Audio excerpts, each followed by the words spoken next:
好，大家歡迎嚟到我哋嶺南動漫學會嘅內部研討會啦。咁我就係動漫學會嘅愛副主席阿朗。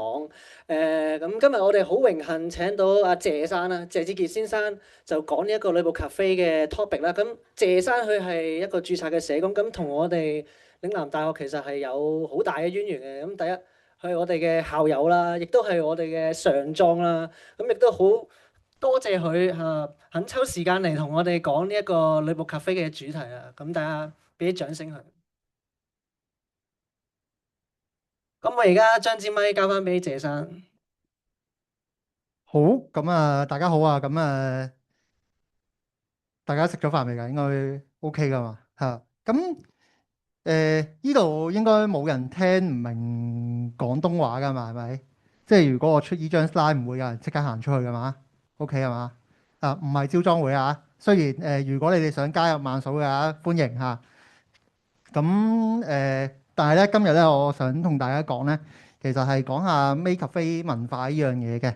咁嚟緊呢個半鐘頭啦，呢個半鐘頭咁，其實要講嘅嘢大約係20幾年嘅歷史。咁同埋我都會有啲講下而家同埋未來，我有啲趨勢可以講到嘅。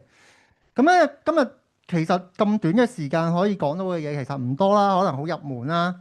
咁我都有60幾張 slide 嘅，所以每張 slide 應該係1分鐘一個。咁所以如果大家有咩問題嘅，咁我之後講完之後，其實你 mark 低先啦。咁我有個 Q&A 嘅時間，大家可以喺嗰段時間問啦。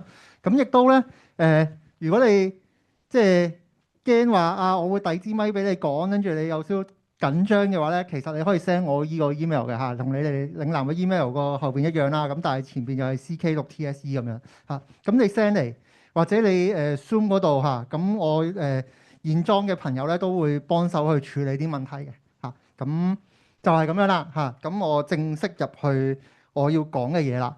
咁正式要講嘅嘢咧，其實有個彩蛋嘅。我開頭諗住個彩蛋咧，其實應該講投票嘅。咁但係咧，唔好意思嚇，因為琴日大埔嗰單嘢啦嚇，咁有個火災發生咗，咁都想同大家講下嘅。咁如果你身邊有人真係睇完啲新聞報導，或者係真係受災嘅朋友，咁其實佢哋有任何反應都係正常嘅，因為你身體其實會有啲反應，係諗住點樣去 react 呢個社會現實世界係點樣。咁如果你真係覺得自己好不安啊，咁唔該大家係熄咗你嘅手機，同埋揾你即係可以信任嘅朋友去分享翻呢件事啦。咁同埋咧，其實都有支援嘅嚇。咁你哋喺大學應該最簡單就應該揾 OSA 啦嚇。咁喺呢個黃玉樓蘭樓下邊啦。咁如果你話24小時嘅有咩需要 support 嘅，咁而家政府其實有條1811嘅精神熱線啦。咁WhatsApp 打電話都得嘅。咁大家有需要嘅話揾 OSA 揾1811嚇。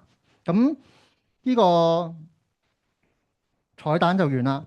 咁第二個彩蛋就係一開頭我哋填問卷啦。記唔記得我哋問咗邊兩條問題啊？唔記得。係香港有幾多間 Maid Cafe？咁同埋之前有冇去過 Maid Cafe？如果去過嘅話，去咗邊度？係咪？有冇人估下個情況係點樣啦？我哋最後 rate 好似係 rate 咗74人嘅，計埋 Zoom 計埋現場。我講下我點解會問呢兩條問題先啦。咁其實之前我估早多2年幾香港係知唔知咩叫同人展啊？咁係有同人係做過類似咁嘅研究嘅。咁發覺咧，其實去同人展或者去中意動漫嘅人，其實好多喺香港都係未去過 Maid Cafe，甚至覺得香港冇 Maid Cafe 嘅。咁當然呢個係2年幾嘅情況啦。咁我哋頭先抽樣嘛，嶺南咁裝得動漫數優先，跟住或者有興趣呢個 talk 嘅，應該都會對動漫文化或者對 Maid Cafe 文化應該有啲少少知識啦。咁睇下個結果係點樣咯。好，有效回應74人啦，冇去過嘅差唔多70%啦。咁跟住去過咧，好多一半啦，我估嚇一半人就係去咗香港啦。咁其他日本、台灣、中國大陸都有啲嘅。我記得中國大陸嗰啲係好似搭咗深圳啊、廣州咁樣嘅，係啦，同埋上海咁樣啦。咁其實你見到真係去過 Maker 飛嘅人咧，就算有興趣都好咧，唔係好多㗎。咁同埋咧，有時係去旅行嗰陣時，其實都唔一定係日本，即係你以為去秋葉原、去東京跟住先去 Maker 飛，又唔係嘅喎。無端端去咗台灣，跟住見到好似西門町有 Maker 飛喎，咁我不如去下啦，同一班朋友一齊去，咁可能畢業旅行，咁就會去咗㗎啦。獻出咗第一次咁。但係你會奇怪嘅地方就係佢哋冇去過 Maker 飛，咁究竟佢哋會覺得有幾多人係去，即係有幾多 Maker 飛喺香港嘅話咧？頭先我咪講過喺之前嘅同人調查，其實好多人會覺得香港係冇 Maker 飛嘅。咁呢度又出奇喎，嗰74個人裏邊咧，竟然有8個人同我講話香港有多過100間 Maker 飛嘅，係啊，就嚟多過71㗎啦，係啊，咁樣嚇。咁但係呢個又好似好奇怪啦。咁我篩走咗呢10%啦，我唔知佢哋係咪諗住 Red IELTS 盡快求其填一個答案啦嚇。咁有5個人話冇 Maker 飛嘅，咁但係咧又撇除埋呢5個人嘅話咧，其實其他人咧最多人答係10間啦嚇。咁average 係20.73咧，諗下最多人答10，但係又 average 係20.73，即係有啲人答30，有人答50啦嚇。咁嘅狀態啦。咁呢個留翻俾大家，即係之後再研究啦嚇。我希望今日係俾啲入門嘅資訊大家，大家如果有興趣再做，即係再深入嘅研究，就可以自己去研究下。好，咁略略係一個好玩噏大家今日坐喺度嘅人諗緊啲乜嘢。好，咁講下我係邊個先嚇。好，咁我咧咁喺嶺南咧，其實係讀社工同埋社會科學嘅我個科好搞笑啊！我嗰個 stream 叫做當代社會問題及政策研究讀完都係唔知讀咩嘅咁。但係我好 proud of 咧，即係我20年前入嶺南啦讀咗5年嶺南啦，副學士加 degree 啦。咁之後我每一份工基本上都同社會科學有關嘅咁如果有人見過我嘅話，其實我喺OSA 咧係有時會請我去講睡眠衞生啦。咁但係你話其實我正職社工，我係做啲殘疾人士就業嘅工作啦。咁但係我對強拍動漫文化 Maker 飛其實我都好清楚嘅。咁所以如果你要做功課嘅，要揾我嘅係我係中意俾人研究嘅，係啦，歡迎揾我被研究咁樣好，咁頭先都講過啦，我20年前咁，我其實開始入嶺南讀書啊嘛。咁我嗰陣時上過2屆莊嘅，咁就係06、07嗰屆同埋09、10嗰屆嘅，中間就隔住2年嘅。咁暫時記住呢個時間點先啦06、07呢個時間點先啦。對一陣嗰個理解係有幫助嘅好，咁跟住我而家其實我有搞緊啲同人展嘅有啲係我自己做 staff 啦，有啲係我自己主吹啦咁樣。咁另外咧，我自己有個網站嘅，咁就係講呢個女僕咖啡嘅文化嘅一個網站啦。咁儲咗啲嘢。咁另外我就出咗一啲同人誌啦你哋手上邊嗰本就係其中一本嚟嘅。咁嗰本就係喺 RG31嗰陣時派嘅。咁依本就係 RG27嗰陣時派㗎啦。咁另外成都、廣州、橫濱我都有參過展嘅。咁講翻第一次去 Maker 飛第一次去 Maker 飛咧，我係喺香港去嘅。咁我去一間叫 Alice and Rabbit 啦。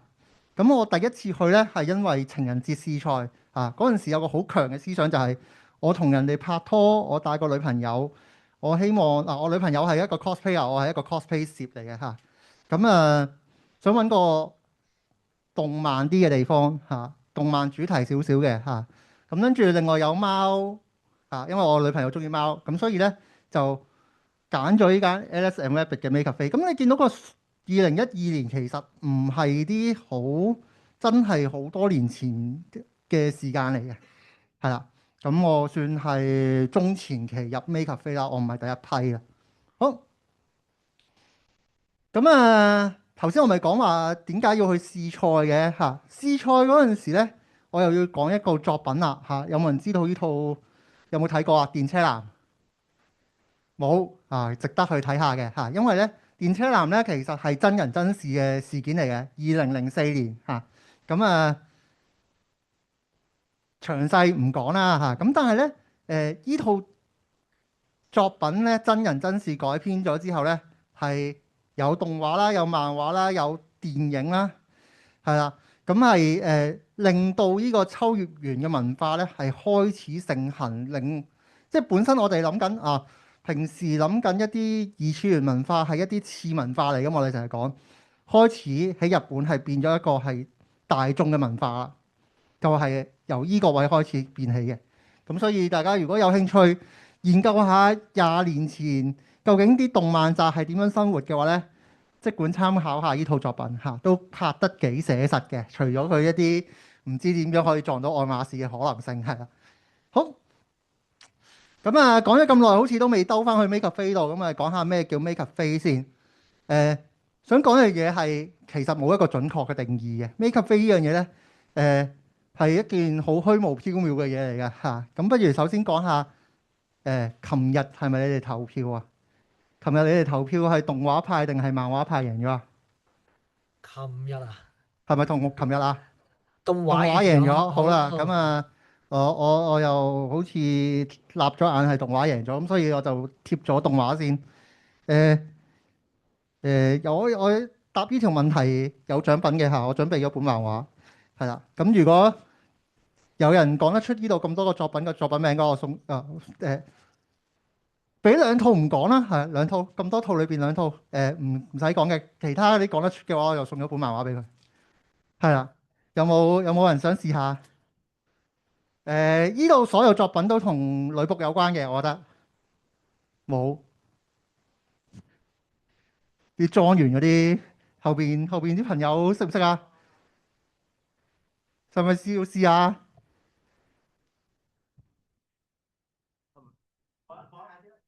總之就係記得係京都動畫嗰個咯，係啊，驚訝嗰個唔記得名，係上咗好耐，上一排嘅都係啊，票房好慘烈，係啦，錯，係票房好慘烈，所以大家幫一幫手，係可能整一整啦。係票房有啲慘烈，所以係啦，其實好睇嘅嚇，催淚嘅都 OK 好睇。誒，仲有冇其他知㗎？係秋葉原美同戰爭係依套係啦。哦，依個其實我唔係好顯眼嘅，點解你會估到咧嚇？我想提依個個 logo 嗱如果你有睇《秋葉原冥途戰爭》，你會知道成套嘢其實同女僕冇關係咁滯嘅嚇，係黑社會片嚟嘅嚇，唔好意思。咁但係咧，佢係好參考咗一個位係好正嘅，第一間 MakeCafe 秋葉原第一間 MakeCafe 個 logo 係依個 logo 嚟嘅，係真係參考咗嘢㗎嚇。咁好，咁跟住講下啦嚇，依個識啦啩，粒拉啦嚇，依個識啦啩，K 安係 K 安係依個照字讀嘅啫，艾瑪啦嚇，艾瑪係好對女僕文化有影響嘅，好多人覺得英式女僕服點解要戴眼鏡咧？係大家睇咗呢幅圖影響咗嘅。咁但係其實呢套漫畫嘅動畫咧，佢裏邊就講其實女僕係唔應該戴眼鏡嘅，嗰個係個主人送俾佢嘅，係嗰個年代嗰個階層係女僕呢個階層係好窮，係唔應該戴眼鏡嘅。好，咁呢套冇嘛？我頭先見到有莊園玩 FGO，冇理由唔識呢套喎。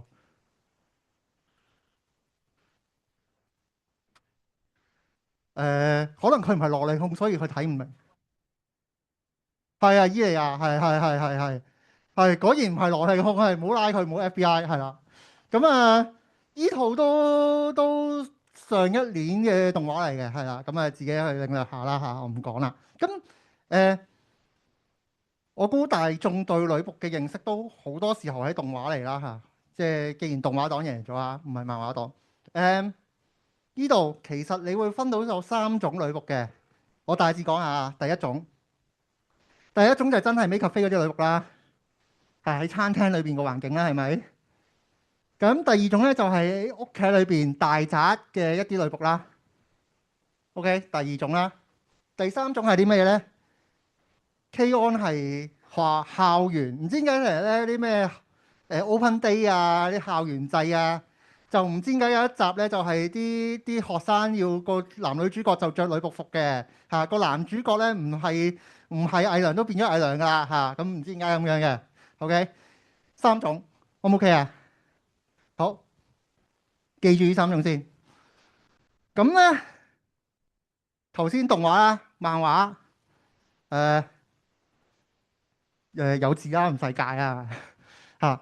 咁最近嘅漫畫嚟㗎嚇，呢個唔知好似早幾個月買嘅，又喺信和。有個大致印象先，好繼續落 game 啦。依兩隻就係 Switch 嘅 game 嚟嘅嚇，依個係一個小説，依個係一個射擊遊戲嚟嚇。咁依個就 Steam 嘅 game 啦嚇。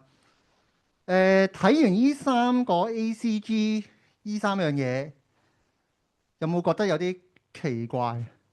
嗱我問下現場觀眾先嗱，純粹舉手，有幾多人係真係去過 Makecafe 㗎？即係我唔好理頭先嗰個問卷調查先啦嚇，後邊啦嚇。OK，如果你有去過 Makecafe，有冇印象個 Makecafe 個顏色係啲衫係咩顏色啊？好 colourful 係咪？但係你發唔發覺呢個 colourful 咧喺頭先 ACG 裏邊咧係唔發覺㗎？colourful 係得啲頭髮㗎咋，件衫咧都係黑白色㗎，係咪啊？好奇怪嗬，同現實我哋去 Makecafe 嗰種感覺係有啲唔同嘅嚇。咁無論係 Makecafe 係真係主體啊，定係某啲角色係女僕嘅角色啦嚇。例如呢個係我唔記得我喺日本東京唔知邊個車站影啦。Blue Archive game 嚟啦，咁其中一個角色係着女僕服啦嗰陣時。你會發覺佢哋好中意咧，就係黑白對比啦，或者深色啦、高對比色嘅畫嘅方法嚟嘅。咁同我哋大眾認知去 Makecafe 嗰種好 colourful 嗰種感覺咧，又有啲唔同嘅。咁我估計，因為始終漫畫喺 ACG 裏邊都係主角啦嚇。漫畫你好少彩色噶嘛嚇，我個年代冇乜彩色漫畫啦嚇，而家都好少啦其實嚇。咁所以佢哋會用啲高對比色嘅方法去演繹一個女僕出嚟嚇。咁另外個露出程度咧，比我哋想象中低嘅嚇。就算我頭先上邊依個 May of the Dead 係出呢個廠商其實出名係擦邊球嘅 Makecafe，所以擦邊嘅 Switch game 嘅生產商嚟嘅。咁除咗佢個胸部露出度比較高少少之外咧，佢啲裙啊，你點樣打啊都係安全嘅嚇。咁當然呢個可能係佢哋自我嘅規範啦，亦都可能係佢哋驚過唔到 Switch 嘅情況啦。但係你好肯定嘅嘢就係佢哋無論點樣畫咧，其實佢哋嘅裙咧都係長裙為主嘅嚇，短裙都會短到係安全地帶啦嚇，唔會你有機會係過咗 ATV 嘅嚇。咁依個同現實世界好似有啲差距。好咁跟住想俾一段片俾大家睇嘅，呢段片咧係Home 咧就係日本三間 Makecafe，即係三大系列嘅 Makecafe啦。如果你去日本啲官方網站，佢哋會即係政府或者旅遊局推介去 Makecafe嘅話咧，三間其中一間比較大嘅一間嚟。咁呢個係疫情嗰陣時拍嘅一段片嚟嘅，我睇下點播先。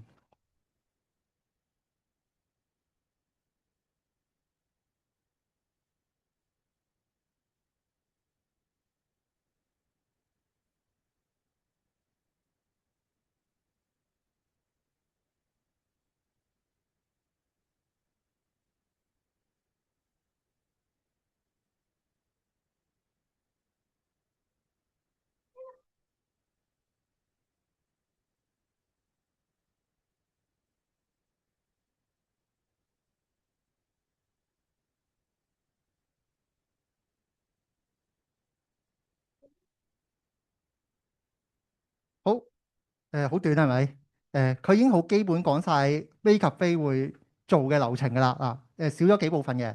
第一部分home 咧有主人卡嘅所以你入去嗰陣時應該會有個小精靈收你張會員證嘅。如果你冇會員證，你就同佢講你係第一次嚟啦。咁入去嗰陣時應該係有個人好似頭先咁樣去招待你，有個女僕帶你入去嗰個位啦。咁跟住你睇 menu 啦，睇 menu 點完嘢食啦，點完嘢食上餐啦，上餐之後就會送餐，跟住施魔法啦咁你開頭點餐嗰陣時，如果有跟 Checky 嘅話，佢就會同你影 Checky 啦。咁影完 Checky 咁畫完 Checky 送埋俾你之後咧，就埋單走人㗎啦。咁走人嗰陣時，佢應該會有啲走嘅儀式啦咁基本上就完㗎啦。係，咁我講完㗎咯喎，OK 嘛？好，竟然冇人問嘢呢個位，好唔緊要。好，咁 Make Cafe 頭先我講冇定義啦，咁但係我都要俾少少定義先可以 follow 落去㗎。如果唔係，我頭先就完㗎啦呢個堂。咁我覺得Make Cafe 應該係一間餐廳啦，加女僕主題啦，咁加主題樂園啦，咁係應該一個沉浸式同埋個別化嘅。即係咩叫個別化咧？我去 Make Cafe 同佢去 Make Cafe，雖然去緊同一間 Make Cafe，咁但係應該個體驗係有少少差距嘅。佢會個女僕應該就咗我去改變某啲服務位嘅。好，一陣有啲例子俾大家。咁主題樂園，我當大家諗諗唔好諗海洋公園啦諗迪士尼啊，迪士尼我海洋公園我太難理解佢啦咁你個環境啦，可能個裝修啦，互動啦，同埋個氣氛係影響到嘅。唔好意思，大家可能頭先入嚟嗰陣時比較遲入嚟等緊嗰段時間，其實我播緊首音樂嘅，有冇印象？嗰首音樂其實係動畫艾瑪，即係我頭先左手邊話有字講緊動畫嗰陣時，我有講過嗰套嘅嗰個眼鏡嗰個咧嗰度嘅 original sound 出嚟嘅。咁嗰陣時咧香港同台灣各自有一間 Make Cafe 咧攞咗嚟做 background music 嘅。咁你一路個 background music 咧就會帶動到個氣氛出嚟啦咁啲人成日講話 Make Cafe 去做交流咧，我自己一半半啦，甚至我偏向話唔支持嘅。你見到頭先home 嗰度咧，佢施魔法係有啲互動嘅，但係佢有冇啲 in-depth 嘅交流咧？其實未必有嘅最多可能home 問到你係你邊度嚟㗎？即係可能係你係香港嚟嘅，咁佢會有啲儀式係關於香港嘅你答你係美國嚟，都會有啲儀式係關於美國嘅。咁但係佢會唔會 in-depth 到同你去交流下你個價值觀係啲乜嘢嗰啲嘢咧？應該唔會嘅咁所以個交流個程度其實係偏向低嘅喺日本，如果你要去做交流嘅話，我會建議你去 Con Cafe 會好啲嘅咁一陣再講下咩叫 Con Cafe 啦。好頭先我講迪士尼啊嘛，咁我覺得咧香港迪士尼咧你入去樂園右手邊或者左手邊條火車橋下邊個位會有呢個牌嘅咁我覺得好值得去講下嘅。個牌咧就寫住在這裏你將會離開現實嘅今日，而進入一個昨日、明日夢想嘅世界。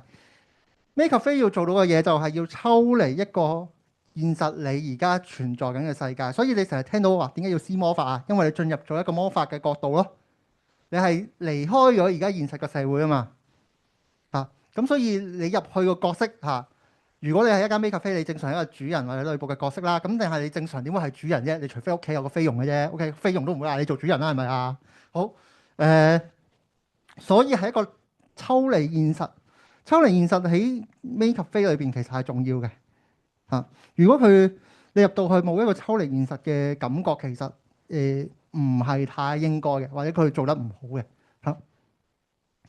咁點樣抽離現實咧？我頭先咪講話3間，其中一間係空嘅。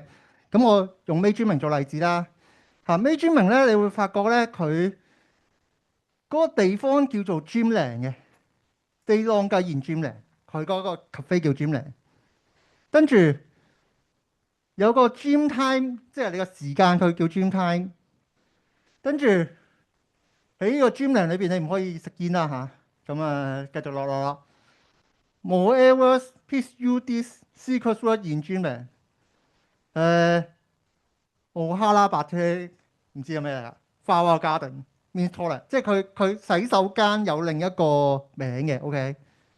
咁跟住喵喵咧，就係、你要叫個女僕，唔係搖鈴㗎嚇，嗰度要扮貓去嗌個女僕入嚟嘅嚇，所以佢哋會有特別嘅擬聲詞啊、講法啊，去令到你去抽離呢現實世界。喂，大佬，我要去洗手間，我咪話我要去洗手間咯，唔使搞到咁複雜噶嘛嚇。唔好意思，喺呢個非現實嘅世界，你係有啲奇怪嘅代入感嘅嚇。咁唔該你抽離呢個現實世界啦，唔好諗佢咁奇怪啦。咁啊，盡情投入呢個世界去玩呢個角色扮演。好，咁啊，講下個別化嘅驚喜啦。頭先我講緊有個類似及非自己有個世界觀嘅，你會見到咧。有啲女僕自己都會有自己嘅世界觀啦。呢個係香港一間 Maid Cafe 嘅集點卡。咁你會見到咧，佢呢度會畫咗佢哋嘅吉祥物啦。個女僕畫嘅啫嚇，呢個係驚喜嚟嘅嚇，唔係個個人有嘅。咁跟住另外佢畫咗佢自己，呢個可能睇得清楚啲。佢畫咗佢自己嗰個人設喺度嘅，個女僕自己都有人設嘅，係啦。咁啊，你見到佢畫集點咧，佢哋唔係吸引仔啦嚇，有啲係畫圖案啦。咁就係理論上，我同其他人去得出嚟嘅結果係應該有啲唔同嘅，係咁所以就做到呢個即係抽離現實世界、有世界觀，同埋做到一個個別化嘅驚喜啦。咁啊，個別化嘅驚喜當然可能會係就住你嘅喜好啦。我生日個驚喜係啲乜嘢咧？蛋糕啦嚇，呢個係我早排今年去3月去東京嗰陣時，去咗唔同美咖啡得出嚟嘅嘢。有個兔仔，跟住有送我個牌啦嚇。呢個係咩嚟嘅咧？呢個係個杯墊嚟嘅嚇。日本如果你平時去一間餐廳，正常佢會俾杯凍飲你啦。咁正常有個杯墊嘅，個杯墊後邊個女僕畫咗嘢俾我，唔使錢嘅，嚇親咁嘅水平。跟住依間係Wonder Parlour 啦，一間英式幾時代，我覺得幾好嘅 Maid Cafe。咁有漫畫都畫佢嘅，你會見到唔知大家睇唔睇到啊？依個位嚇喺張單嗰度竟然係畫有公仔嘅，但係張單其實我 keep 唔到嘅，我影咗相又要還翻俾佢啦。咁所以依啲咁嘅驚喜嘢，你要自己去發現、自己去發覺嘅嚇。因為個杯墊喺後邊，所以其實佢唔遞俾你，你唔知㗎，你自己睇下啦咁樣啦。咁呢啲嘢都唔係個個人去都係一樣一定會俾你嘅嘢啦，嚇係驚喜嚟嘅。好，咁既然係驚喜嘅話咧，亦都可以就住你個人喜好嘅。有冇人知道呢個咩個 character？冇下裝冇。OK，頭先我咪話會送書嘅，嗰個其實都係香港 Maid Cafe 嘅其中一個女僕嚟嘅。咁佢最近出咗本漫畫啦。咁我去佢間 Maid Cafe，跟住我就話啊，我中意你今屆你哋個 character 啊露希咁，跟住我就俾咗幅相佢。咁佢就喺蛋包飯畫咗啦，喺碟畫咗啦，蛋糕碟畫咗啦，色紙都會畫嘅，係啦。咁所以咧有啲嘢當然你可以好講俾佢聽嘅，但係如果你話我想俾驚喜嘅，可能佢會留意你件衫有啲乜嘢啦，你袋扣住咗啲乜嘢啦，佢就會畫嗰樣嘢俾你㗎，咁就會做咗個驚喜俾你。咁呢啲我估如果唔係嶺南人，跟住又唔係你莊園或者咩成，應該唔會有嗰個 character 喺身，跟住佢唔會咁畫咯。OK，咁就可以個別化嘅。好，咁啊講咗咁耐，講翻 Maid Cafe 最開頭嘅歷史啦。開頭嘅歷史唔好意思，都係離唔開 H game 嘅嚇。1998年咧喺東京有個遊戲展啦，咁咧就推出咗一個叫 Player Carrots 嘅 game。咁佢個呢個 game 咧就喺裏邊咧做咗個限定嘅 cafe 嗱，呢個限定嘅 cafe 就係咁樣噶啦。咁就係扮緊嗰隻 game，因為嗰隻 game 係一個 family restaurant 家庭餐廳，咁就有個咁嘅人設啦。咁我而家俾大家睇一睇段片先。呢個係佢哋個 OP，見唔見到個家庭餐廳頭先？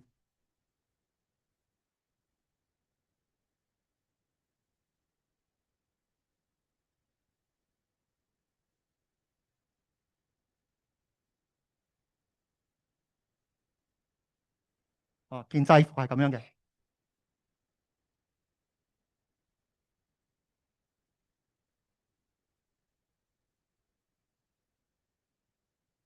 見唔見到條裙係比較短同埋比較彩色啊？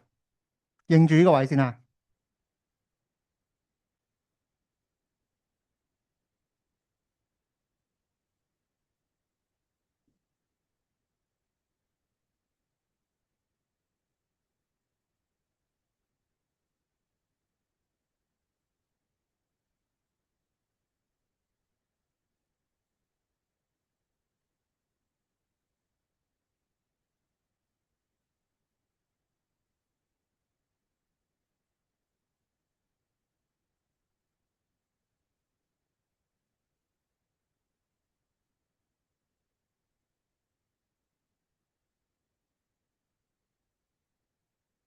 好，認到我頭先講嗰啲元素啦，係短裙、彩色少少嘅衫。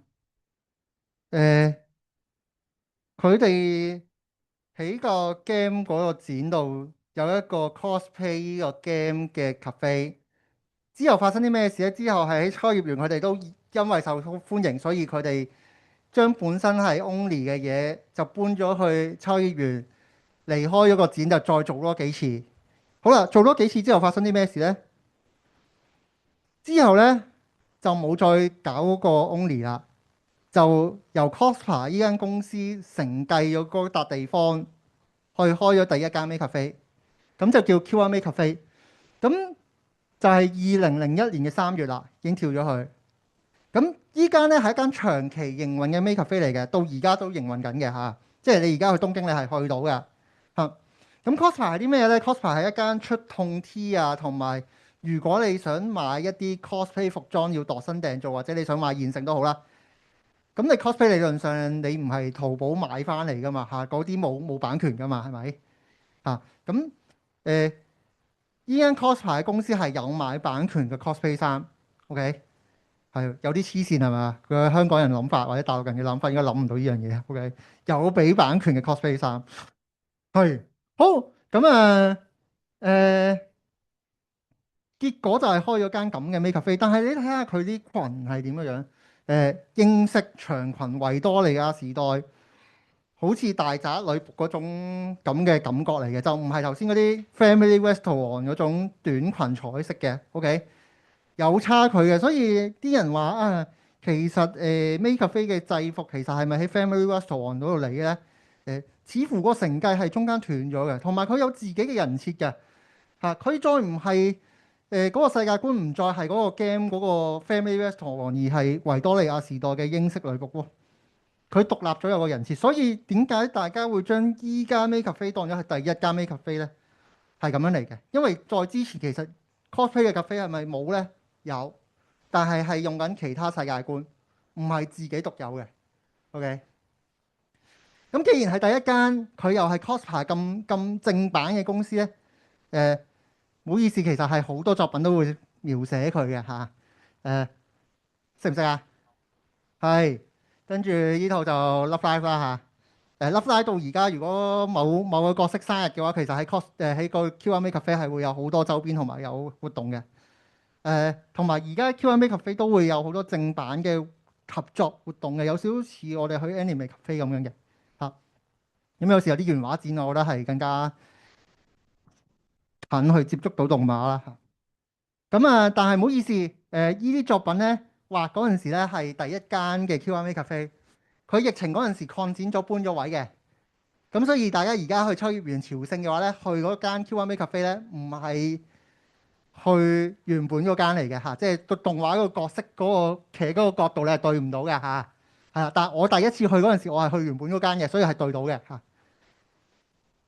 咁啊，呢個有啲可惜啦。咁啊，頭先我咪講過話，究竟 Maid Cafe 應該長裙定短裙定係點樣啦嚇？我攞咗兩套差唔多時期嘅作品嘅嚇，唔知大家有冇知道呢個咩啊？數碼子應該識啦嚇，Gamers 嗰個 character 啦嚇。咁另外就係魔力女管家啊，H 是不幸的，有冇聽過嚇？呢個雖然可能個畫風而家唔係好啱大家去睇，但係個內容係 OK 嘅嚇。請大家去睇，好感人嘅嚇。咁啊你見到其實第一二間嘅 Maid Cafe 咧，其實係偏向緊大宅女僕嘅，就唔係去 Family Restaurant 或者去 Gamers 嗰種嘅感覺嚟嘅嚇。咁時間流轉得快啲啦嚇，咁我哋就去到究竟 Maid Cafe 可以大致分邊度啦？咁頭先講過頭一兩間其實都係啲傳統英式啦。咁仲有咧，大家平時想像開㗎啦，就係嗰啲頭先同學講緊可能係粉飾系啊、唱歌跳舞啊、短裙啊，有食物魔法嘅，因為英式女僕嗰邊其實係冇食物魔法嘅，通常都你要配合嗰個世界觀，你係一個魔法世界先有魔法㗎嘛嚇，呢個大家明啦嚇。咁同埋咧都開始有啲陪玩桌上遊戲嗰啲嘢㗎啦可能會簡單嘅鱷魚牙醫嗰啲咧，以前可能係有得玩嘅，疫後就冇啦。好，咁跟住另外有冇聽過咩巫女主題咖啡啊？咩戰國女僕啊？嗰啲咩數碼主題啊，定乜鬼嘢嘅 Maid Cafe 其實都有嘅，甚至有啲係限定主題嘅好似好奇怪啊！我舉多個例子，你大家可能會好少少嘅嚇。呢個望落去英式風格啦，係咪？有花有咩成，好似平時西餐廳咁樣啦嚇。依間係一間英式嘅 Maid Cafe 啦。Maid 專明你見到佢係粉色、淺藍色咁，你好明顯係我頭先講話文系嘅 Maid Cafe 啦。見唔見到呢度深藍色？佢係一間冰雪主題嘅吹完嘅 Maid Cafe 嚟嘅。咁我今年嘅3月有去到，咁我都係慶祝生日啦。咁發生啲咩事咧？呢度可能個 screen 暗得滯啦，睇下大家睇唔睇到？我同個女僕講話，好震驚啊！對於香港人嚟講，冇可能放煙花，但係你生日就可以俾呢個煙花嘅蠟燭我，係有少少震驚嚇。咁免費嘅。咁另外頭先我講杯戰啦，好 common 喺日本 Maid Cafe 會見到啦。咁佢又喺背後畫咗嘅係佢哋嗰度嘅冰雪女王，係啦。咁跟住佢哋飲嘅啤酒係淺藍色嘅。跟住佢Chucky 啦，咁另外佢有個佢哋世界嘅 invitation card 咁樣啦，就套住咗張 Chucky 咁所以成套嘢無論嗰個環境啦、音樂啦，甚至佢啲食物服務，其實都係圍繞住同一個主題嘅。咁我就會偏向咗係一個主題式嘅 Maid Cafe 啦。OK， 好，下一張。我講咗呢個先啦。會長是女僕大人應該識睇啦啩？係啊，聽聞會長是女僕大人係我估5、6年前疫情前好多香港嘅女僕點解會去做尾，就係因為睇咗呢套嘢啦。頭先聽完咁多之後咧，你覺唔覺得呢套嘢好怪？我睇嗰陣時啦，佢講好多 Maid Cafe 嘅嘢係真嘅、堅嘅，解決方案都係嗰堆嚟嘅。但係咧，第一你會發覺佢嗰間 Maid Cafe 咧有長裙有短裙啦，雖然都黑白嘅，係啦。咁有機會係有唔同顏色，呢個都係真嘅。唔同顏色係通常係分緊佢可能係唔同階級嘅 Maid Cafe 唔同階級嘅 Maid 啦嚇。可能一啲資深啲咁，可能會唔同顏色啦。咁但係咧，如果你頭先講緊主題嘅 Maid Cafe，你會發覺佢係行緊主題 Maid Cafe 嘅。佢有時咧會特別搞一個活動咧，有一個主題嘅。咁但係咧，你會發覺佢唔同主題都好咧。佢係同時期擺喺同一個封面度，咁咪有一個好奇怪嘛，因為你個主題唔清晰咯。好少見 Maid Cafe 會將唔同主題會擺喺同一日嘅，或者同一間 Maid Cafe 裏邊出現又好少嘅，通常都會隔開一段時間嘅。好，咁翻去上一頁啦。咁有個類似可能係演變，又可能唔係演變。有啲人會停咗喺某個階段，有啲 cafe 會繼續去緊嚇。咁由一開頭講起先啦，休閒型啦。咁頭先英式女僕咧，其實咧係注重個世界觀啦。你見到裝修好華麗嘅佢啲食物會好注重嘅，係好好食嘅，好平嘅。咁個女僕其實好難嘅，因為要 sell 氣質，氣質呢樣嘢唔係你化個妝就得㗎嘛咁跟住階級啦，主人同女僕嗰個階級個觀念其實係重嘅。咁點解要咁重啊？因為你要轉換個環境，離開個現實世界啊。咁但係咧，佢係諗住放鬆用嘅女僕就好似空氣點解我覺得女僕係空氣咧？佢好似唔存在咁嘅。係啊，佢落完單就走咗去㗎啦嚇。你可能見佢好忙咁走嚟走去咯，佢唔會同你傾偈嘅。係佢喺度忙佢自己嘅嘢。係啦，咁但係咧佢大宅型嘅女僕係點樣咧？到你有需要嗰陣時，佢會自己自動自覺做嘢。即係咧，say 你跌咗隻匙羹，佢理論上應該攞隻新嘅匙羹都要執走個舊嗰隻啦。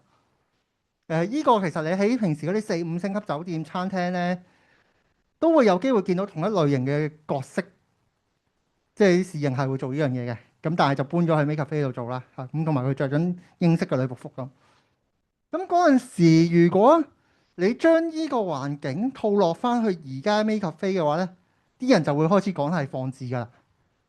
點解咧？因為咧，其實係下一個類型啊，互動同閒聊型嘅 Maid Cafe 開始出現啦。就係你要搶佔呢個市場，你個 Maid Cafe 係咪應該有差異化？我要同嗰間 Maid Cafe 唔同啊，同嗰間 Maid Cafe 唔同嘅話，咁我咪要有啲差異。咁我哋開始咧有世界觀改啦嚇，唔係英式 Maid Cafe 啦，唔再維多利亞時代啦。咁我咪做魔法世界咯，迪士尼嘛。咁開始有魔法活動啦，魔法活動唔知大家有冇聽過？Home Hitomi 理論上應該係第一個施魔法嘅人，應該嚇冇人證實過，但係有人咁傳。好咁咁所以當你開始啲互動喺度產生嗰陣時，如果你好似頭先嗰個英式女僕嗰個空氣嘅存在，咁咪即係你放置緊個主人咯。所以啲人講緊 Maid Cafe 會放置，其實係由呢個時代開始發生嘅嚇。咁女僕同主人嘅角色好似再冇咁階級觀念咁重啦嚇。佢因為個投入世界其實係投入喺其他世界觀度啊嘛，唔再係嗰個維多利亞時代主人女僕嘅關係。好咁，但係都係主人女僕呢個稱呼嘅，通常都咁。就算唔係主人女僕，都可能係其他人嘅女僕邀請你依個客人去咯。OK。咁另外之後。AKB48啦嚇，AKB48 2005年啦。頭先我話第一間 Maid Cafe 2001年開始喺日本，2005年開始有 AKB48。最出名係啲咩啊？個偶像係你可以接觸到嘅。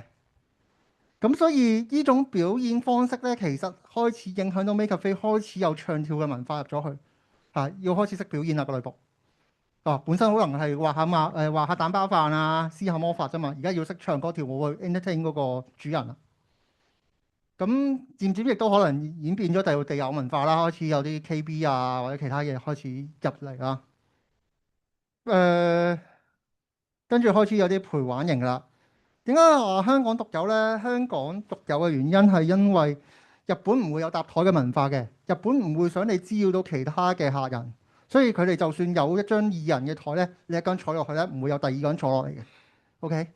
咁所以你同個女僕嘅互動就只會你同佢哋個女僕，就唔會叫咗其他人嘅。但係香港唔同嘅，香港咧地少人多嘛，就會圍住張台，跟住大家一齊同個唔識嘅人一齊玩桌遊啦，陪玩咯。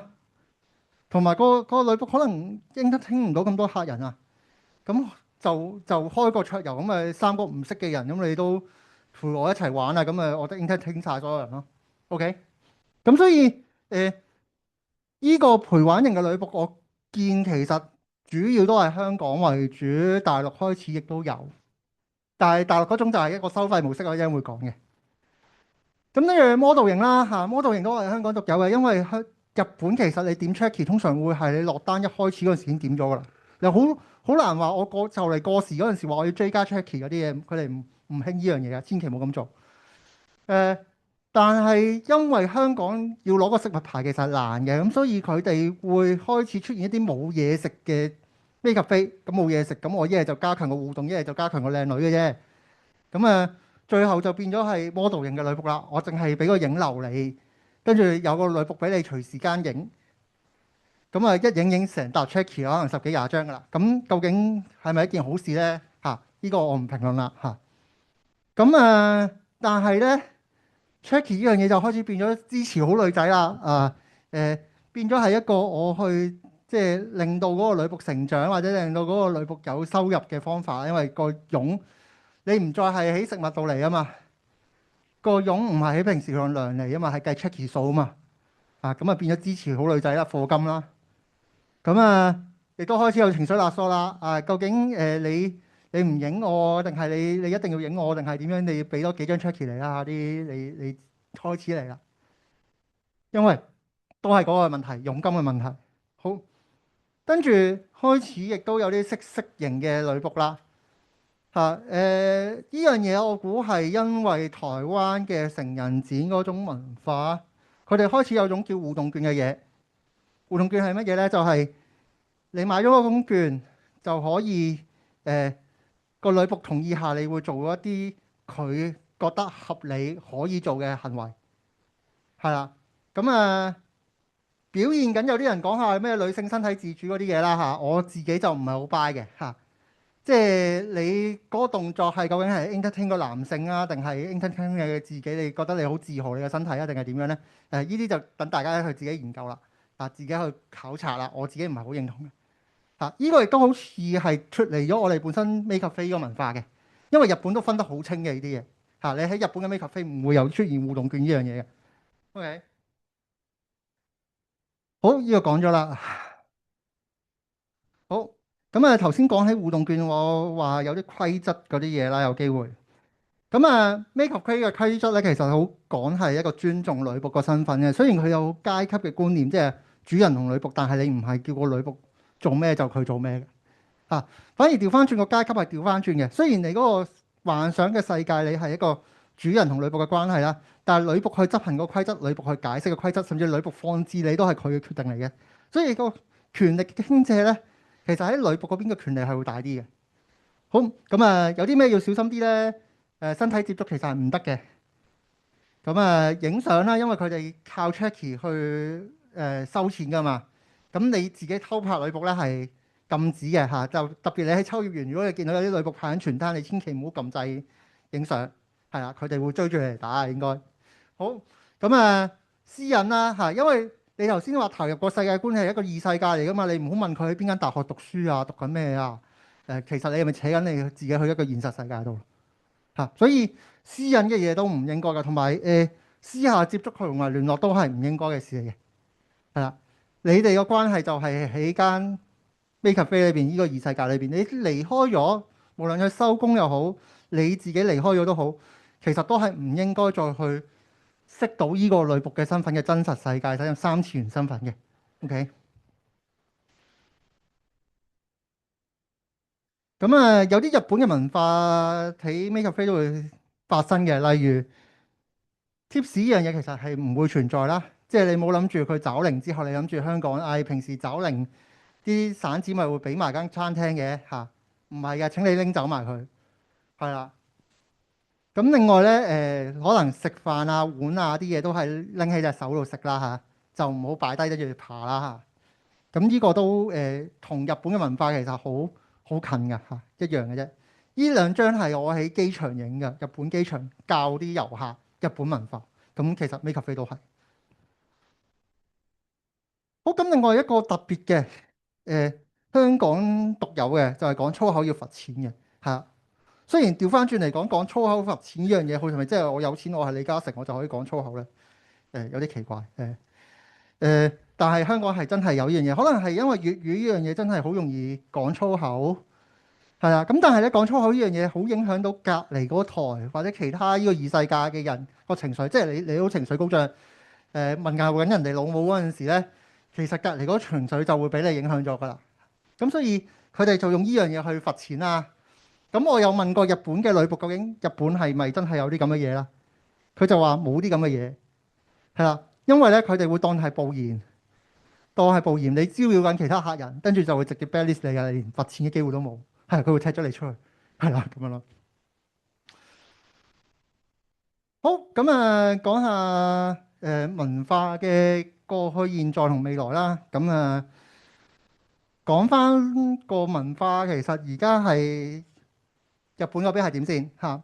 日本嗰邊咧，其實都係好集中喺日本東京同埋大阪啦，呢兩大嘅城市啦。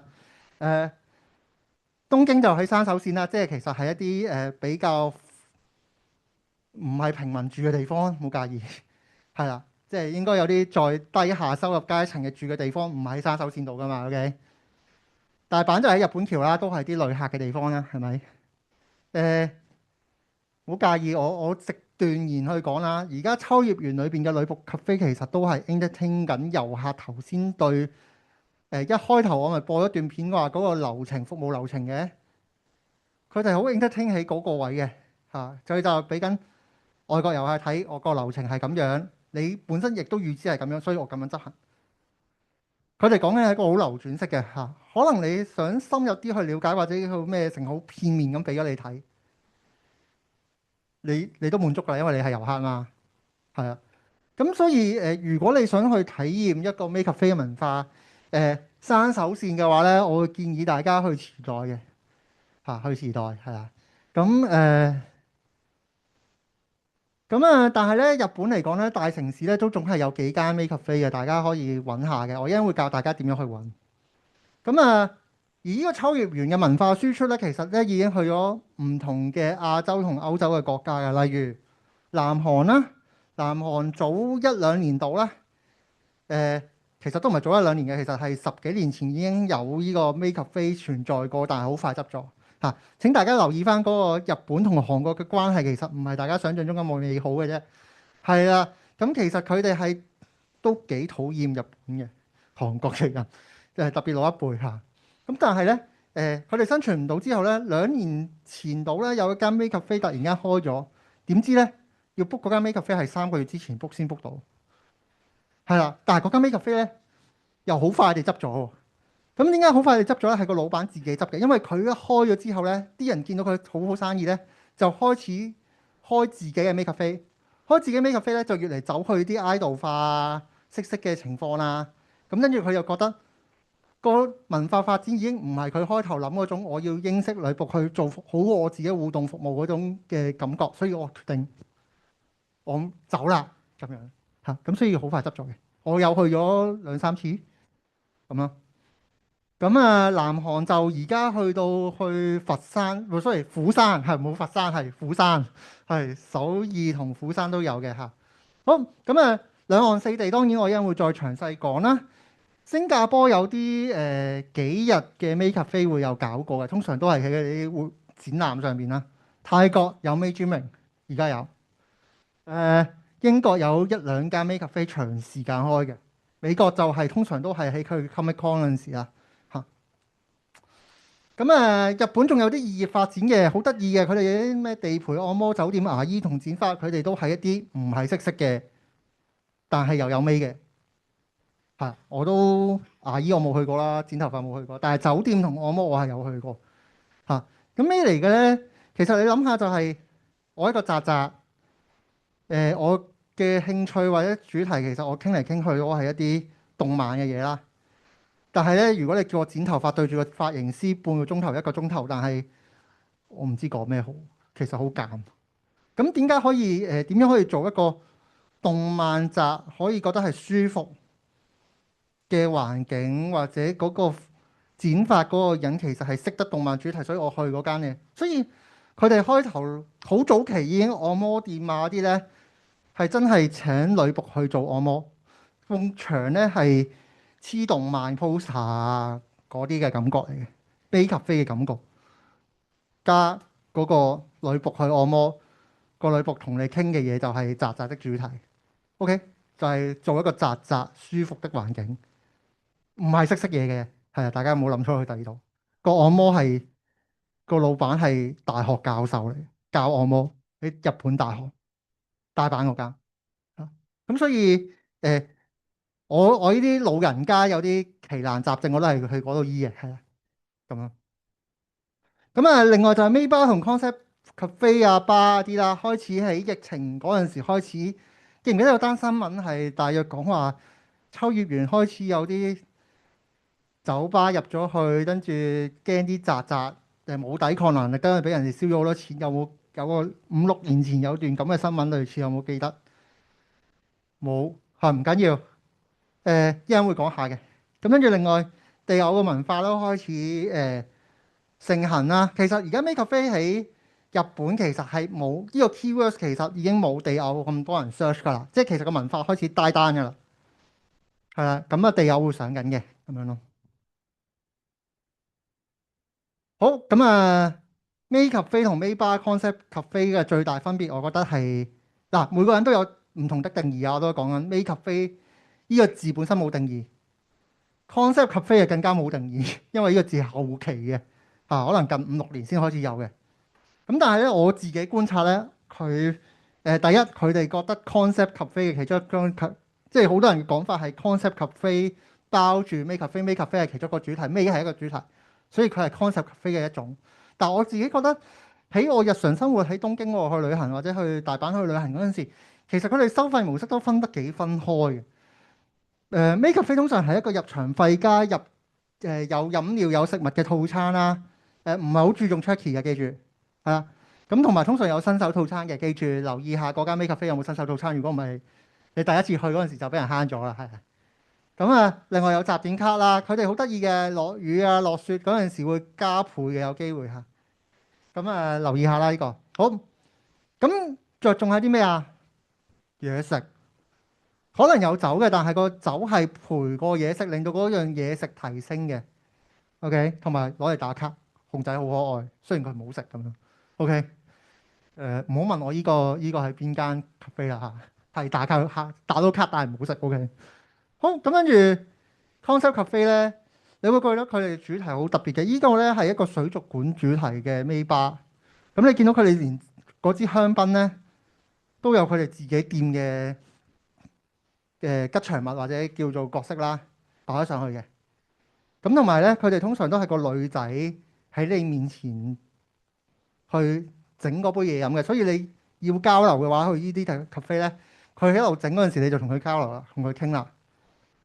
咁因為咧，其實喺日本咧，第一佢哋唔可以我做餐飲啦，我唔可以有償陪伴嘅，咁所以佢就要誒不斷地行嚟行去啦，送餐啦，喺東倉撕魔法，撕完就走啦，可能逗留個時間1分鐘都冇。係啦，咁但係因為佢有不斷地整緊嘢飲喺你面前啊嘛，咁有個需要企喺你面前咯。咁可能有20分鐘或者30分鐘就會喺你面前。咁所以佢哋個收費咧係時間制任飲嘅，入場費加時間制任飲。即係如果你喺條街度見到有人舉住個牌話第一次係30分鐘2000 yen 3000 yen 嗰啲咧，唔好意思，嗰個唔係 make cafe 嚟，嗰個應該係 concept cafe 嚟嘅。OK，自己睇下啦。雖然佢着住女僕服，但係佢唔係 make cafe 嚟㗎。咁除非你好想飲酒啦嚇，或者我自己都好中意依家concept cafe 嘅，我自己成日去嘅，係啊。咁但係同我哋今日個主題其實有啲差距。好，我想展示下呢個網站啫。呢個網站咧，日本女僕愛好會啦。開一開佢個，我睇下可唔可以熄咗嗰個 PowerPoint 先。PowerPoint 熄咗佢。嘿，大家見唔見到啊？係入咗呢個網站啦。咁網站之後撳第4個。哇！嶺南嘅網速好似咁耐都冇改善過啊。20年嚟冇進步過。好，cut 咗佢啊，唔該。係好，你見到咧呢度啦。呢度係橫濱，好似係傳奇。好，呢度係東京啦。好，咁你見到咧呢度咧黃色嘅地方，你 click 落去啦，咁就會有嗰間 Make Cafe 嘅介紹噶啦。咦，click 呢個啦。咁呢個咧，呢個愛好會咧做出嚟介紹得嘅 Make Cafe 咧，我就覺得唔係黑店嚟嘅，係啦。咁所以大家如果你話第一次去東京啊，或者去其他日本嘅城市嘅話咧，請你參考呢個網頁啦嚇，就唔好信其他嘢啦嚇。所以抽參考我個網站嘅，但係參考呢度會比較齊全好多。咁頭先我咪講話，通常喺東京、大阪嘅，你睇呢個圖就知㗎啦嚇。咁其實全日本都有嘅，但係最密都係嗰兩笪地方咯。好，咁網址好似喺我而家俾咗你哋嗰本書裏邊都有嘅。咁同埋喺我網站都有，咁大家一陣自己再問我攞啊。好，我翻返去嗰頁先嚇。我講到去40，喂，係咪咧？ 40頁。 42啦，唉，從目前投影片。好，講下日本嘅未來發展啦。日本未來發展，我會有個咁嘅預測嘅。第一，有個叫反祖現象，開始出現翻啲好正統英式女僕咖啡，跟住長裙，嘢食好好食，跟住好着重環境嗰啲嚇。OK，我叫做反祖現象，我未諗到個好嘅字。好，地偶開始發現，所以連Home 而家都做咗自己嘅地偶嘅團隊啦。OK，咁跟住另外 ACG 同埋 IP 會再拉近啦。你見到同 Hello Kitty Samuel 合作緊啦，嚇Home 又試過啦。咁另外咧，康及飛會唔會良幣驅逐劣幣，定係劣幣驅逐良幣？我就唔夠膽講邊個良邊個劣啦嚇。但係康及飛嘅存在係真係影響緊 Make 飛嘅生意嘅，我知道嘅嚇。咁跟住另外咧就有啲科技應用啦嚇。Home 就話自己有個唔知同咩大學合作嘅翻譯機啦嚇。我去到就見到佢封緊塵啦，係啦。咁我就唔好意思，我日文嘅水平係 N99水平嚟嘅，咁所以我就好渴望用呢個科技嘅，但係佢封塵。係啊，好咁啊！中國大陸情況啦，你會見到咧，其實中國大陸成日講咩啊？北上廣深啊嘛，係咪？北上廣深其實都冇乜 Make 飛嘅原來嚇，好散嘅。你見到佢而家有嘢食嘅 Make 飛，其實可能有啲好散嘅地方。香港有冇直航機嘅濟南嗰啲有冇直航機㗎？唔知啊，唔知啊嚇。咁反而咧，可能上海啊、成都嗰啲啊、武漢咁樣啲一線近二線嘅城市都會有 Make 飛。咁反而佢哋嗰度開始做緊啲咩？商場開始有動漫去救宅文化、救商場，係啦。咁但係咧，點解北上廣深冇咧？唔係北上廣深冇嗰啲嘢，但係你作為一個主要城市，跟住你睇下而家嘅中日關係咁嘅樣嘅話，你敢唔敢喺中國投資個動漫產業咧？我就一個問號嚟。係啊，咁所以如果大家你問我動漫比較 hit 嘅地方，除咗上海比較好少少之外，反而成都、武漢係比較開始好突出嘅地方咯。即係唔會再好似以前廣州話咩廣州動漫星城好多動畫漫畫嘢，唔係啊，outdate咗啦。係啊，20年前可能係嘅。好咁啊，香港開估啦，21間而家。咁但係咩加3減1咧？加3就係嚟緊，我知道會開3間，近一季啦嚇，嚟緊會開多3間。減1間係有間執咗。OK，澳門而家有2間啦，台灣有30間以上啦嚇。咁我繼續講啦。依間係澳門嘅 Make 飛嚟嘅，依間我記得好似係成都，好似係依間係深圳嘅。深圳依間好得意嘅，深圳依間咧開咗好多年㗎啦。搞日麻嘅。NHK 都訪問佢哋嘅，係啦。咁但係而家冇咗嘢食㗎啦，咁有啲可惜。但係玩日麻，你要見到日本好多日本喺深圳嘅人都會喺嗰度出現。好，咁中國大陸第一間嘅 Make 飛係2005年嘅2月，廣州嘅伊萊特宮殿女僕咖啡。咁係依家見唔見到依度有個動畫播緊咁樣啦嚇？咁我都曾經去過嘅，但係執咗啦，冇意思。係啦，咁而家開始咧就係好多都係卡牌、動漫、地下偶像主題嘅 Make 飛啦嚇。咁特別咧，有好多歷史比較長嘅店鋪咧，其實係堅持緊嘅。講舊嗰啲，可能講緊開咗5、6年㗎，起碼疫情前已經存在緊㗎啦嚇。咁但係佢哋咧好得意喎，全部都係熟客，跟住簡餐為主。你想食啲複雜少少嘅飯麵啊、蛋包飯嗰啲係冇嘅嚇，可能係和府，見唔見到啊？呢個嗱講一講啦，依間係頭先東雲研究所，東雲知唔知喺邊度？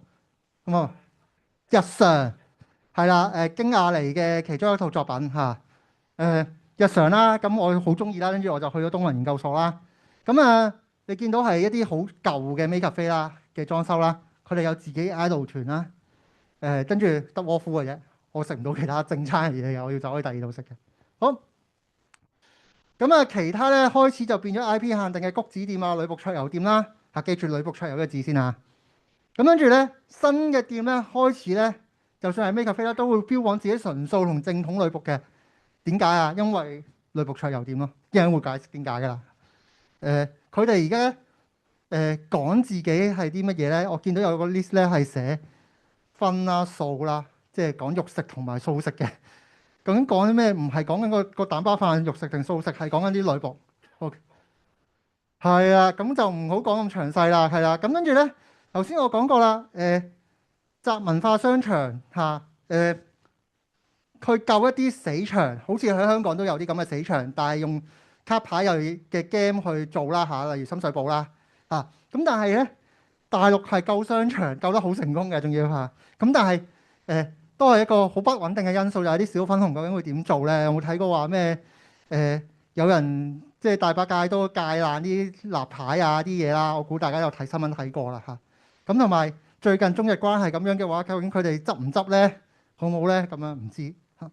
咁啊，呢個咧就係我最近去上海影翻嚟嘅相嚟嘅。你見唔到新嘅咧，就喺商場裏邊就會好大型、好大間，係啦，同埋好靚，揼好多錢嘅嚇。依間咧無限文界，大家可以留意下上海排隊排2-3個鐘頭都未入到去，同 At Home 差唔多㗎嚇。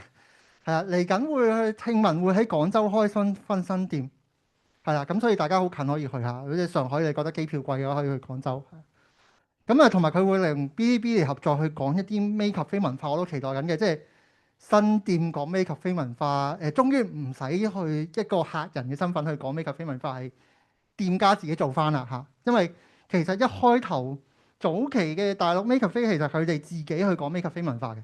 好，呢度見唔見到一個商場好大嘅？啊，呢個咧 X118咧又係啲舊商場。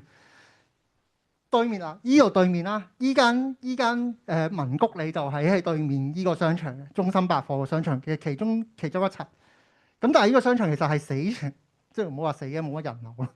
咁其中一層而家變咗動漫商場，因為依個商場做得好成功，佢喺對面嘅死嘅商場就做咗一兩層動漫嘢，成功嘅。咁你見到又係啲裝修好靚嗰啲啦嚇，可以留意下文谷里都幾出名嘅而家。但係冇你話夠唔夠頭先嗰間上海嗰間多人，我又唔係好覺得嚇。武漢係。咁啊，依間都喺武漢嘅，你又見到喺個商場裏邊啦。係依個係直情喺地鐵站上蓋嘅，係啦。我影咗一張相，我嗰陣時，我頭先我咪講話我06、07年上莊嘅嗰陣時，有個同事喺 Bandai Japan 做嘅，跟住我影咗張相喺我哋個 WhatsApp group 嗰度。啲人以為我去日本，但係其實我係武漢。好，咁啊，多睇呢個 Mayjump。Mayjump 係以前叫文果醬嘅一間 May Cafe，好多年前㗎啦。但係疫情之後轉咗做周邊嘅。跟住你解唔識到呢個 May 字點解㗎？佢冇女僕啦嘛。但係佢依然叫咗呢個名啦。係咁啊，可惜啦。咁另外依間喺杭州嗱，依個商場係一個青年人去嘅商場啦，佢打造緊。呢度係個廣場啦，依間屋2-3層樓高，全棟都係一間 May Cafe。係你諗下嗰種變態嘅狀態，係我估已經同秋葉原差唔多比啦，空都係5層嘅，咁佢都3層啦。好，但係唔好意思，大陸我都係要講一句嘅，開得好快，執得好快，依間叫京亞尼上海動漫文化傳播有限公司，我嬲咗，因為我中意京亞尼，佢改間咁嘅公司名。2025年6月試營業，就係寫住上海動漫藝術展覽中心，哇，好似好威咁樣。跟住2025年9月捲款淘寶執咗，爭商場錢，爭女僕錢。點解爭女僕錢啊？唔好意思，Echo Power 都救唔到佢。好，講多間北京嘅摩夫莫咖啡，認住呢個人先啦，叫永土達人先生啦。8月1號試營業，11月26號傳出破產，唔好意思，琴日嘅事嚟嘅啫。我更新得幾快係咪？因為佢啊嚇，一陣講點解。大陸原來對有學生身份嘅工作者係冇保障嘅，即係你係冇勞動保護嘅，即係你炒咗個人咧，如果欠薪嘅話咧，係你冇得告個老闆嘅。你有少少似係我外包咗呢個服務俾人，你接咗呢個樣嘢做，咁衰咗咪就係民事糾紛咯，冇刑事責任嘅。咁所以唔好意思，佢要捲跑好容易噶。咁而家大陸係好多時候出現咗2、3個月商場裝修咗執，好生意咪繼續咯，冇生意拜拜。嚇，成日都出現啲咁嘅事嚇。我嘅未來而家係發生緊嘅。好，咁另外女僕桌遊店啦，2018年開始啦，其實同 Maid Cafe 文化冇關係嘅，唔使大家擺埋一齊嘅。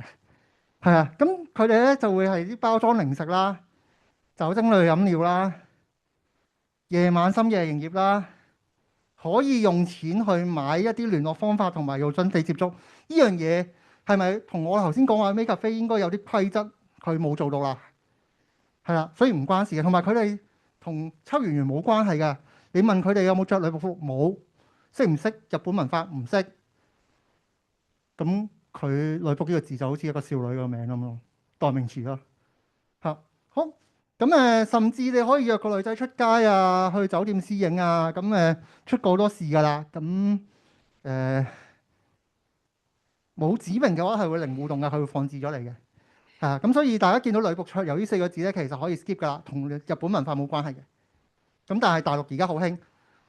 我有粗略估計過，上海有大約60間嘅女僕桌遊店，60間。上海頭先我講緊得3間 Maid Cafe。咁啊，頭先講緊永土達人先生啦，咁佢係一個東北嘅瀋陽嘅人嚟嘅。咁佢有出過內地嘅女僕年鑑啦，同埋香港嘅女僕年鑑嘅。咁樣大家如果想去大陸去玩嘅話咧，上佢微博揾一揾嗰間 Maid Cafe 執咗未？係啦，好。咁同埋佢寫啲書都好詳細嘅嚇。咁有機會可以睇下啦嚇。我會送一本俾我哋萬嫂嘅。嶺南萬嫂嘅。好，跟住台灣啦。台灣2004年開始有間 Maid Cafe 啦，但係好快執咗，一年都唔夠，係啦。咁跟住咧就閱讀，大家好出名啦，高雄閱讀嘅女僕 cafe 啦。咁2006年成立啦，已經反攻咗喺秋葉原啦。秋葉原係有而家嘅閱讀嘅分店喺度嘅，大家如果去秋葉原又驚自己唔識日文嘅話咧，可以去嗰度，係啦。咁另外過往咧曾經有啲 Maid Cafe 咧係喺啲細嘅城市嗰度嘅，但係要黐住喺台灣嘅大學附近嘅。咁有穩定嘅客源啦，可能啲動漫宅啦。但係而家冇晒啦，執晒㗎啦。而家基本上喺台灣6都啊，唔好意思，政治不正確嘅，但係我諗唔到其他字啦，係啊。總之喺6個大嘅城市裏邊咧，係啦。咁喺啲捷運站同埋台鐵附近嘅，咁同香港唔同嘅，香港全部都係旺角咁滯嘅。另外女僕酒吧開始出現啦。如果要參考嘅，參考呢個 Data May 啦，係啦，嗰邊嘅 KOL 嚟㗎。好，澳門由呢個 Dmall May 開始，2014年開始嘅，其實好求其啦，係咪？仲要係珠海搬去澳門嘅，其實。但係又可能唔係首間，但係佢自稱係首間啊嗰陣時。維持唔係好耐咧，之後有下一間嘅，都唔係維持咗好耐。2016。好啦，咁跟住咧，仲要唔係日日開嘅嗰陣時啊，冇嚟啊。但係最後咧係2023年9月有間新嘅 Maid Cafe 之後，再加多一間2024年10月啦，即係1年後又多一間啦。2間 Maid Cafe 而家運作緊嘅，大家可以去。喺住宅區嚟嘅，舊區嚟嘅。但係喺澳門半島舊城區嗰邊嘅，所以大家要去好方便嘅。但係留意翻咧，成個澳門嘅人口同埋個動漫文化其實都唔係好多。第一，人口唔係好多；第二，佢哋就算睇漫畫，喺我個年代20年前咧，佢哋睇漫畫係要睇港漫嘅。而家我哋睇漫畫係睇台版噶嘛。其實我哋嗰陣時有港版漫畫噶嘛，佢哋係睇港版漫畫嘅，但係而家佢哋都被逼睇緊台版啦。我哋又被逼睇緊台版啦。跟住你睇開嗰本書，睇住後邊嗰番嗰個價錢，又好似好奇怪啊！即係差唔遠嘅咧，嗰個價錢。好，你見到都係喺啲窄巷舊區度啦，住宅區度啦，就唔係喺啲好繁華嘅階段度。咁所以揾咧，依間喺個小巷裏邊嘅，依間你見到隔離泊晒車咁樣嘅，都唔係啲好多人流嘅地方嚟。香港都有類似咁嘅情況，一陣可以講下。但係留意2間都係地鋪嚟㗎，地鋪。香港冇地鋪嘅 Maid Cafe嘅，而家依刻。好，香港啦，2007年7月 May Day 係第一間，記住呢個日子。認唔認到呢個喺邊度啊？ Times Square 銅鑼灣。係啦。唔好意思，2007年其實廣州係開先嘅，台北都開先㗎啦。我哋香港係抄人嘅。佢哋嗰陣時係話我哋去過廣州去參考人哋，再翻落嚟香港開嘅。咁但係咧，我想講咧，嗰陣時開嘅 Maid Cafe 其實好多時候都係受學界同同人界影響啦，晚市為主啦。我哋好少喺晏晝開嘅 Maid Cafe 啦，全部都喺旺角同油麻地啦。樓上嘅仲要唔係地鋪嚟嘅。咁冇食物供應，頭先講咗啦，要搭台講咗啦。有唱歌表演嘅風潮同埋 Tricky 嘅風潮啦，開始。好，講呢個啦。Maida 係第二間，遲一個月開，遲 Mayday 一個月開，喺邊度？觀塘。記住啊，銅鑼灣同觀塘。跟住大部分都喺旺角㗎啦。當然有去九龍城，有去其他地方啦。但係全部都係一啲唐樓啊、舊區啊，冇乜人管理嘅地方嚟嘅。租金平啊嘛，係啊。咁依家 Maida 竟然係同嶺南大學漫畫學會係有關嘅。記住佢哋喺漫畫迷學會嶺大嘅幹事嚟嘅嚇。搞完 Maid Cafe 喺學校搞完 Maid Cafe 咧，就自己喺觀塘搞一間叫 Maida 嘅 Maid Cafe。佢哋係想推廣日本呢個文化嘅，係啊。所以佢哋嗰陣時咧係一個 lab 嚟嘅，即係話自己係一個 lab。咁我自己係0910嗰陣時嘅上莊嘛。咁我抄翻我哋嗰陣時嘅 year report 咧，個 report 咧係有我哋嗰陣時搞 Maid Cafe 嘅相嘅。你見到係 AM 嗰棟樓嘅，即係而家康樂樓嗰棟樓嚟嘅，係啊。咁你見到有女僕啦，我哋自己莊園做啦，咁有嘢食啦咁樣嘅，係啦。咁我搞咗2次添喎，我哋1年裏邊，咁都喺學校裏邊搞嘅。咁香港嘅情況啦，第一我會覺得 ACG 同 IP 會開頭拉遠嘅，因為而家其實比起我10年前去 Maid Cafe 已經開始小動漫集去 Maid Cafe 㗎啦。香港多咗係啲咩啊？地下 idol 啦，或者係一啲中意影女嘅一啲影師啦咁樣啦。我估而家中意動漫宅嘅3成都唔夠嚇。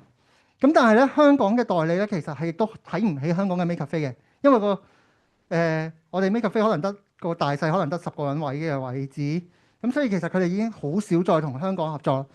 呢個唔知大家認唔認到啦？呢個係啊，命運石之門喺秋葉原係有佢嘅參考嘅地方嘅。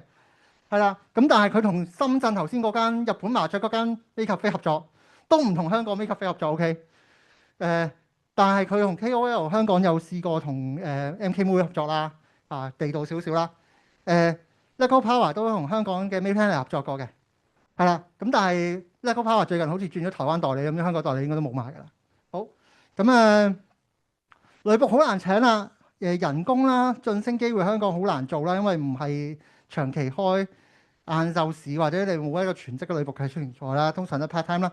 讀完書就畢業啦嚇，咁你畢咗出去揾工，你就好難抽到時間當值啦。好，咁地偶啦，地偶就都會扯咗啲女僕走啦。咁另外韓潮啦，日本文化啊嘛，你中意 K-pop 嘅，你去 Maid Cafe 當值咁咪好奇怪？唔知好啦。咁同埋咧，當主人開始係跟個女僕走，唔再係中意嗰間餐廳嘅世界觀，我想影女嘅啫嘛，我影死嗰個女嘅啫嘛。咁變咗，其實我唔再需要去 Maid Cafe 咯，我只要直接揾嗰個女仔影相咪得咯。所以有個去中心化嘅我叫做。咁去旺角化係咩咧？我頭先講咪租金啦、唐樓啦、冇人干涉啦。其實有機會係離開緊旺角，因為旺角開始自由行又開始貴啦嘛。咁離開緊旺角㗎啦，有機會。咁點解會離開咗觀塘？點解會離開咗銅鑼灣啊？銅鑼灣重建啊嘛，開始觀塘開始變咗商業中心啦嘛，明啦？咁所以呢樣嘢係只會繼續發生落去㗎。好，影響啦。咁我人際網絡多咗啦。頭先我講我同瀋陽嘅朋友做咗朋友啦，唔知點解去 Maid Cafe 做到。好，咁跟住另外有啲文化交流嘅，例如我中意骨瓷茶杯啊、紅茶啲嘢都係喺 Maid Cafe 學翻嚟，有影響嘅。咁另外自己放鬆咗，因為去咗個異世界，理論上你個人係會放鬆咗嘅。咁另外時間同金錢管理啦，你要用好多時間去 Maid Cafe，或者好多錢要用咗啦，咁所以你都要準備好你嘅錢嘅管理啦。咁另外你見到我同日本有我擺日本橫濱嗰陣時同啲機械人都可以影到相嘅，好 choppy 嘅感覺。呢個好咁另外對女僕其實好多影響嘅。女僕做其實有好多轉移嘅技能啊，其實都會學到啦。咁唔一定喺做女僕嗰陣時學到就一定要喺女僕用翻，又可以喺其他職業度用翻啦。咁另外呢啲嘢，可能自信心嗰啲嘢都會影響到嘅。好啦，會推介活動第一，頭先我講嘅橫濱女僕展咧係一年一度嘅，5月9號、5月10號就係女僕日啦，5月9號就喺橫濱嗰度搞啦。咁啊，大家可以參考下啦。第二個可唔可以幫我 click 一 click 嗰個動畫依個掣？依度，click 唔 click 到？好，睇一睇，嘥少少時間。呢個咧係Home 每逢星期三有2場表演。咁而家喺東京咧已經Home 唔會再做表演嘅，大阪會嘅，你會 random 睇到啲表演嘅，但係而家佢會轉咗喺舞台。係啦，咁所以如果大家想睇表演嘅，又想唔係你平時睇地口有 lift 起啊，有咩成，你真係欣賞唔到個表演嘅，呢度會啱你嘅。上網可以預約到嘅，咁啊自己預約啦。好，唔播晒啦，時間緊迫。誒，下一張，下一張。好，咁啊第三個活動，大家有冇留意到你哋嘅領萬字第一期嘅莊園生產咗一本書，跟住佢裏邊有講過有個女僕咖啡廳㗎，佢哋係諗住真係喺大學出邊揾間 Maid Cafe 合作嘅，咁所以大家留意佢哋之後嘅宣傳啊，好冇啊？好，最後，我嗰本書俾咗大家啦，就係呢本啦，就係嗰陣時喺 RG31嗰陣時派啦。最基本嘅資訊其實喺 RG27嗰本嘅，咁佢裏邊有 QR code 啦，自己掃嚟睇啦。咁今日講嘅內容，我估有40%到會喺裏邊揾到嘅，係啦。咁但係咧冇意思啊，真係印刷本嘅關係，其實啲嘢唔更新嘅，係啦。你冇理由 Maid Cafe 執咗開咗，我點樣可以更新2年前嗰本嘢啊？去我網站睇啦，或者直接 DM 我問啦。好，咁啊，我個網站咧，我其實唔係想介紹大家去 Maid Cafe 嘅，大家留意下個資料庫嗰 part。因為嗰度我已經留低咗所有我睇過啲文啊，或者當時發生嗰啲咩事啊，甚至嗰陣時第一間 Maid Cafe 其實有日本人有留低嗰段歷史喺度嘅，究竟佢哋點樣演變啊？啲嘢係有嘅喺度嘅。咁所以大家如果真係想研究 Maid Cafe 嘅，除咗揾我之外，唔該睇睇個資料庫，係啊，專登就呢樣嘢嘅。好，咁啊，到最後啦 Q&A 的時間，以我嗰2本書未送過出去喎。第一個問問題嘅人有本書先啦。問題係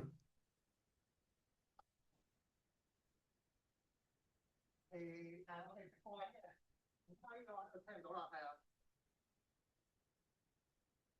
其實我諗住係就係頭先話北上廣深嗰啲城市女僕咖啡廳嘅問題，我諗住係咪同地價都有關係嘅？因為喺呢啲城市去投資嘅話咧，地價風險好高嘅。如果你揾到錢嘅話，呢個佢哋係咪就係好容易去執？我諗住係咪有呢個關係啊？唔單止係同中日關係有關係。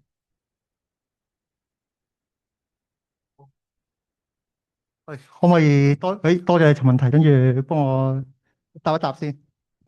我當然覺得地價係有關係嘅，但係你話北上廣深有冇啲舊區，好似香港或者澳門嗰啲舊區喺啲小區裏邊，其實係有嘅。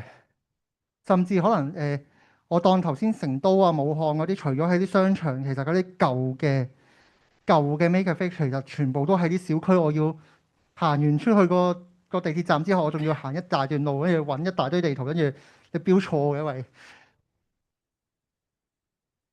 係啊，唔係咁容易揾嘅。咁但係究竟會唔會揾到一啲好似香港呢啲旺角或者澳門呢啲只係住宅區，又唔係真係租金好貴嘅地方？咁就要睇下佢哋有冇機會可以儲到班客啦。而家我覺得好多時候，一班開 Maid Cafe 嘅人都唔係圈內人，或者冇諗住投資一筆錢係要個尾或者有班客係聚到起嗰個地方，佢只係諗短期利益咯。我要回到本，我要做 idol，我要搞大佢。似乎唔係啦，因為 Maid Cafe 好多時候都係講緊關係建立嘅嘢，同埋世界觀嘅營造，其實你需要時間。係啊，如果你一開頭好趕住開，其實你個世界觀都未做好。好，好啊，最後一條，好，最後一條啊！第二本係咁幾個以前，即係幾個以前啦，即係我相信你應該有聽過，即係日本開咗間俾唔係健全人士嘅 Maid Cafe 啦，嗰個。咁我先唔問你對嗰個嘅評論點樣，但係我就係想問，你覺得有冇可能 Maid Cafe 可以？因為你頭先介紹你自己做即係唔係健全人士嘅社工嗰邊噶嘛？咁我想問，你覺得如果對於 Maid Cafe 嚟講，開一個點講咧，可以容納更多唔同人士嘅作為 Maid 嘅場所嘅話，你覺得有可唔可行呢樣嘢？多謝你嘅問題先。首先我覺得答嘅嘢係，我會覺得其實而家做緊，而家做緊。誒、我點解講做緊嘅原因係因為其實我哋冇必要去標籤一啲殘疾人士，即係當然你話我肢體傷殘嘅，我斷咗隻手嘅，咁我一定你見到我隻手斷咗啦，係咪？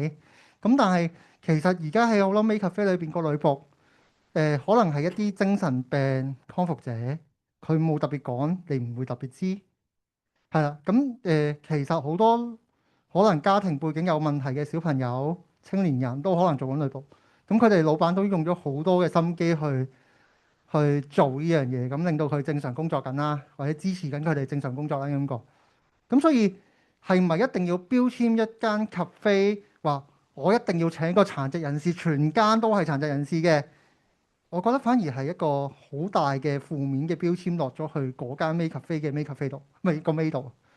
我好似可憐緊佢。反而佢一個正常嘅生活係咪重要啲呢？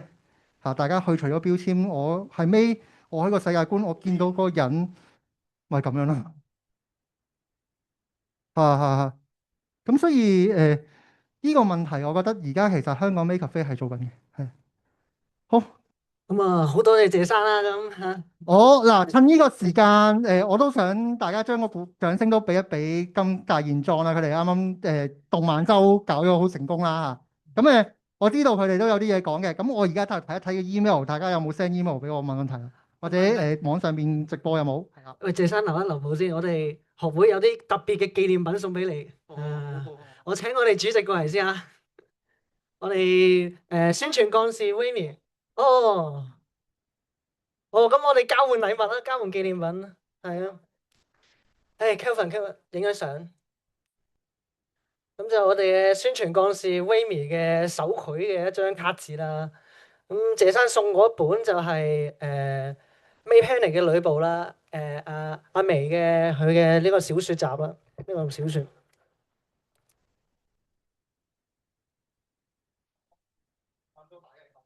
係啦。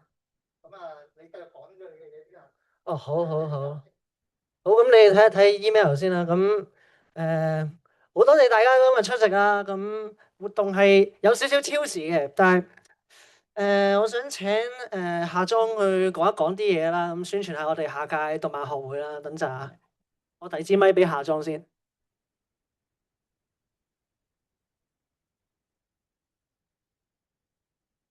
夏莊主席介唔介意出嚟？係啊。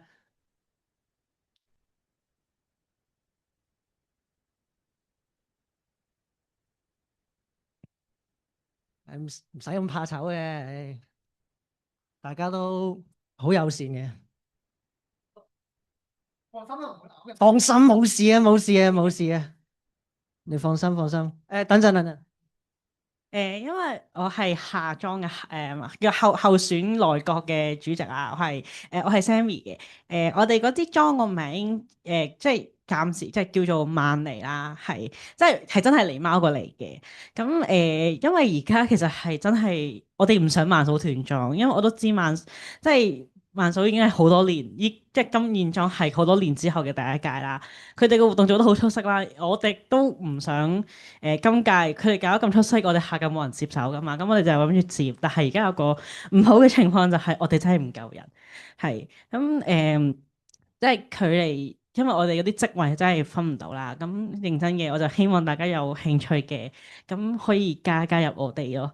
係而家最缺嘅真係最好有個財政先，係不過唔係財政都唔緊要嘅，但係希望有對 ACG 有熱誠嘅，大家都可以加入我哋去搞呢啲活動咯。係因為我哋全部好多人都係 EF3，但係我哋又好想搞好佢。係多謝大家。係啊係啊。有興趣嘅人可以即係 DM 我哋現裝嘅 IG 啊，然之後可能介紹下自己啊，然之後俾一個電話號碼我哋可以加你入去佢哋個裝嗰個 WhatsApp group 咁啦。咁啊，好多謝大家。咁多謝大家今日出席啦。咁 Zoom 嘅朋友記得Gmail 嗰個 application form 咧，你要再填多一次啦。咁現場嘅同學記得去後邊 send 翻個 QR code 先好走。唔好唔記得拎 IP。好，多謝大家。係啊，大家照走啦，我繼續講嘢啊。誒係啊，我想講咧，我第二次上莊我都係做財嘅。係啊，大家唔好諗到做財好辛苦咩成啊。做財其實識加減乘除就 OK 噶啦，係啊。咁啊，所以如果大家真係有興趣對動漫有少少熱誠嘅，咁睇下有冇機會可以都一齊幫手去繼續承傳呢個嶺南嘅文化。即係你見 Makecafe 個文化，其實嶺南都有份嘅，係啊。咁所以靠大家啦。